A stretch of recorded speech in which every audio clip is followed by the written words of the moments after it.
کہا کہ ہندو مذہب ہو، اسلام مذہب ہو یا عیسائی مذہب ہو، ان سب میں بہت سی سمانتا ایکویلٹی پائی جاتی ہے، پھر بھی ان مذہب کو لے کر صدیوں سے سنگھرش، کانفلکٹ اور من مٹاؤ کیوں؟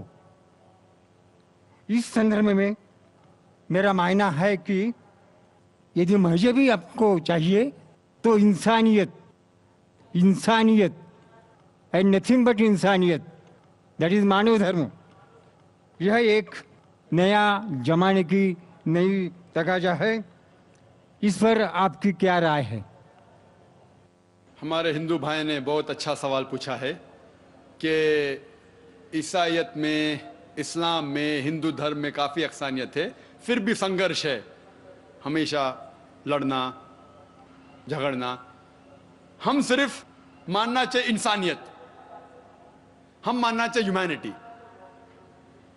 لیکن میں یہ پوچھنا چاہتا ہوں، یہ کتاب انسانیت کس نے لکھی؟ کیا پاتے کوئی کتاب جس کا نام انسانیت ہے؟ اسلام میں ایک مسلمان اچھا مسلمان ہو ہی نہیں سکتا تب تک جب تک وہ اچھا انسان نہیں. اگر مسلم اچھا انسان نہیں تو مسلم ہو ہی نہیں سکتا. اچھا انسان ہونا بہت ضروری ہے. آپ کہہ رہے ہیں کہ اسکول 10 اسٹینڈرڈ پاس کرو، میں کہہ رہا ہوں گریجویشن کرو. تو انسانیت از 10 اسٹینڈرڈ، اسلام از گریجویشن، پوسٹ گریجویشن ایک دم.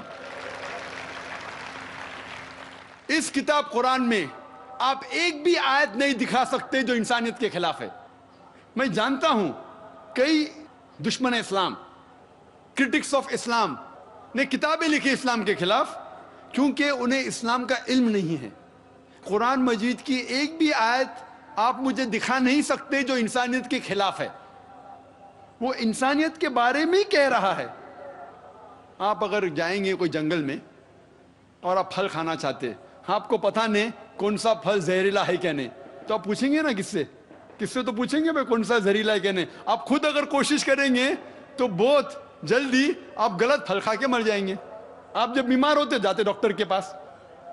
صحیح؟ تو اسی طریقے سے اللہ سبحانہ و تعالی، خدا نے انسانوں کو بنایا ہے. خدا سے بہتر کون جانتا ہے زندگی کس طریقے سے جینا چاہیے؟ خدا دنیا کے سب سے بڑے ڈاکٹر، سارے ڈاکٹر کو اکٹھا کریں گے اس سے بڑا ڈاکٹر ہے ہمارے بنانے والا. تو ہمیں یہ تحقیق کرنا چاہیے کہ ہمارے بنانے والا، ہمارا خالق، ہمارا خدا کس طریقے سے زندگی ہمیں چاہتا ہے کہ گزارے. تو میں یہ کہتا ہوں کہ آپ کم از کم یہ مانیے کہ ایک کتاب، کم سے کم ایک کتاب خدا کی طرف سے 100% صحیح ہے. ہندو کہیں گا میری ویدا خدا کی کتاب ہے، عیسائی کہیں گا بائبل، مسلم کہیں گے قرآن. پھر میں کہتا ہوں جو چیز ان تینوں کتابوں میں یکساں ہے کم سے کم اس پہ تو عمل کرو. جو اختلاف ہے، اختلاف ہوتے، میں نہیں کہتا ہوں کہ ساری چیزیں یکساں ہے، اختلاف چیزوں کو بازو رکھو. کم سے کم جو یکساں ہے اس کے اوپر تو عمل کرو. جتنے اہم مذاہب دنیا میں سب میں لکھا ہے کہ خدا ایک ہے، بت پرستی حرام ہے، پیغمبر آنے والے ہیں، آخری پیغمبر محمد صلی اللہ علیہ وسلم ہے، یہ دنیا ایک امتحان ہے آخرت کے لیے. کم سے کم اس کے اوپر تو عمل کرو. کم سے کم ہم آج وعدہ کریں کہ خدا کے علاوہ کسی اور کی عبادت نہ کرے، ایک خدا کی، بت پرستی نہ کرے، آخری پیغمبر محمد صلی اللہ علیہ وسلم میں مانے. سینکڑوں حوالے ہیں ویدا میں جس میں لکھا ہے کہ محمد صلی اللہ علیہ وسلم آنے والے ہیں. بائبل میں بھی لکھا ہے. تو میں یہ کہہ رہا ہوں کم از کم محمد صلی اللہ علیہ وسلم کو تو مانو. اختلاف چیزوں کو بازو رکھو.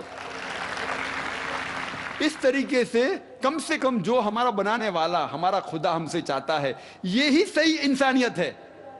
میں نے تذکرہ کیا تھا، ویدا میں لکھا ہے، بائبل میں لکھا ہے، قرآن میں لکھا ہے شراب مت پیو. شراب مت پیو کیوں؟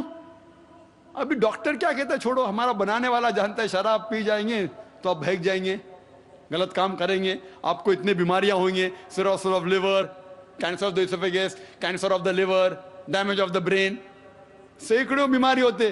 تو جب ہمارے بنانے والا کہہ رہا ہے وید کے اندر، بائبل میں، قرآن میں شراب چھوڑ دو، شراب چھوڑ دو، جھگڑا کیا اس میں؟ تو بھی لوگ شراب پیتے. تو میں یہ کہتا ہوں جو یکساں ہے, سب سے اہم یکسانیت خدا ایک ہے, بت پرستی مت کرو, اور آخری پیغمبر محمد صلی اللہ علیہ وسلم پہ مانو اور اس کا کہنا مانو. اتنا اگر آپ کریں گے تو انشاءاللہ اس دنیا سے نفرت ہٹ جائیں گی اور صرف امن رہے گا.